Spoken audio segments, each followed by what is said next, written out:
সঙ্গীত ও চলচ্চিত্রে বিশেষ অবদানের জন্য সিজিএফ বিশেষ সম্মাননা পুরস্কার পাচ্ছে ব্ল্যাক ডায়মন্ড খ্যাত কণ্ঠশিল্পী বেবি নাজমিন ও অভিনয়শিল্পী জয়া আহসান। আগামী 28 ডিসেম্বর সন্ধ্যায় ঢাকা শেরাটন হোটেলের গ্র্যান্ড হলরুমে অনুষ্ঠিত ইটিভি সিজেএফবি পারফরমেন্স অ্যাওয়ার্ডের 23তম আসরে তাদের হাতে এই সম্মাননা তুলে দেওয়া হবে বলে জানিয়েছেন সিজেএফবির সভাপতি এনাম সরকার। সাংবাদিকতায় যমুনা টিভির সিইও সাংবাদিক ফাহিম আহমেদকে এই সম্মাননা দেওয়া হচ্ছে। একই অনুষ্ঠানে আজীবন সম্মাননা তুলে দেওয়া হবে খ্যাতিমান সাংবাদিক ও অনুষ্ঠান সঞ্চালক রফিক রেহমানকে। এছাড়া 2023 সালে সঙ্গীত, চলচ্চিত্র এবং টেলিভিশন মিডিয়ার বছর সেরা পারফরমেন্সের জন্য পুরস্কৃত হবেন দেশ সেরা তারকারা। অনুষ্ঠানে প্রধান অতিথি থাকবেন সংস্কৃতি বিষয়ক উপদেষ্টা মোস্তফা সারোয়ার ফারুকী।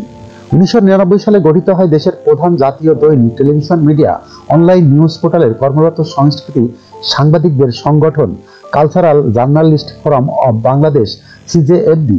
প্রতিষ্ঠার পর থেকে তাদের এই কার্যক্রম ধরে রেখেছে সংগঠনটি। যখনকার খবর তখনই দেখতে চোখ রাখুন সুন 24 টিভিতে। চ্যানেলটি সাবস্ক্রাইব করুন।